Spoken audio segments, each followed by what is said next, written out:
Hello everyone and welcome to the Trade Ideas Live Trading Room recap for Thursday, November the 19th. My name is Barry Anderson, moderator of your trading room. Any questions you may have for me, you can use this email address. Link to the free room, 100% free. You do not have to be a member of Trade Ideas to be in our free trading room. Room is open Mondays to Fridays between 9 a.m. and 3 p.m. Eastern Time. I share my screen and I'm live on the mic. In the email you're getting, you'll see a link to my homepage. My homepage has a lot of good information on it, including how you can get a discount for a subscription to Trade Ideas. It's got the link for the trade of the week.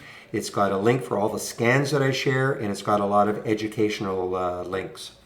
So let me show you. First of all, my watch list again was on fire today, but I want to show you one especially because to me this was pretty interesting, and it kind of goes into how I like to trade and why I traded this one, and I guess call it the patience that I had in trading this one.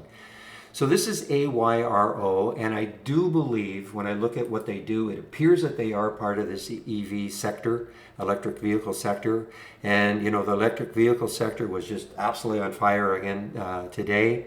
We can take a look at, well, you'll see on my watch list, we had Solo, we had FUV, we had Candy, okay, but I want to take a look at the AYRO. So why was I interested in the first place? So if you look at the monthly chart on it, let's see, the high right there was 477. This is 3 months ago. So it was above that high right here, okay? Right there was above that high, so didn't have to worry about that high. And you look left, the next high is 820. Now if you look at the weekly chart, you can see there's a high right here, okay, at 612. So that was the area that I thought, okay, it may stall at 6, it may stall around 612. So with that in mind, I kept waiting for it. I wanted it to, I liked the fact that it broke on that hole number 5. And I ended up taking the trade, I think the first time, right around here, 509. And I sold out for, I think it was a 3 or 4 cent loss. It dipped down below, and then it came right back up. And so, but I wanted to see volume. Look at the volume, okay? Look at the volume on this candle here. But if I showed you a 2-minute chart, you'd see there was volume on this chart, on this candle also. And so that's what got me interested again. I kept saying in the room, you know, I do want to take this trade if it can break out over 15.14, but it has to be on some volume. And that's exactly what happened. So I ended up taking the trade at 15.16, and man, look at what it did. It resumed with almost without a pause all the way up to 581. So I got in here at 516, and I did sell areas along the way, and my average out was about 561, and that was in a really, really short period of time. So, you know, that was patience. I mean, this is 1, 2, 3, this is about an hour into the market. And it was patience in that I waited for the break with volume, and that's what it's all about for me. I want to see, you know, when I say I want to take a trade at a certain level, that doesn't mean I'll take the trade right there. It has to be some volume accompanying it. Otherwise, it could just be maybe a false breakout. Now, did I know it was going to do this for sure? Of course not. You know, but it just absolutely worked out fantastically for me, and I know for a lot of people in the room. Now, let's take a look at my watch list. So there's Solo, 831. So again, if you're unfamiliar with this is the first time Solo was alerted from my watch list. You notice that there's nothing before 9:45. I do put a delay. If you're wondering how you can put a delay, if you right click, configure, we have something called time of day time of day. So 15 minutes. So I put 15 minutes in here. That means I will not see an alert until at least 15 minutes, okay, after the market opens. Doesn't mean I'll see one 100% at 9:45, but I certainly won't see one before. But there was Solo. So 831, what did it do afterwards? Got up to 875. Great. I mean, it's pulled back, but very good. Of course, the aforementioned AYRO, 483. It did get up to 586. That's $1. Sona was an earnings play. I think it's still kind of hanging in there. Sona is an earnings play. 2168 got up to 2235. Cody is sort of an interesting one. Cody, you know, there was the alert at 613. Big upgrade this morning by JP Morgan. That is what has caused this one to do what it's doing. and they basically put a price target of $10, a pretty aggressive price target for COTY, COTY. It has been choppy though, and I was saying in the room, it's kind of surprised me how choppy it's been because it does have a big float. It's not a low float, it's 288 million in the float. So kind of surprised at this action, but it has bounced right back. And then this was a massive star, another in the EV sector, electric vehicle sector. 1150 at 957, look what it did. Got all the way up to 1340. HPR, another star, 829, $10. Now, pulled back, but look at this, $10. I don't think Candy is the only one that didn't really rip. 1320, and it got up to 1350.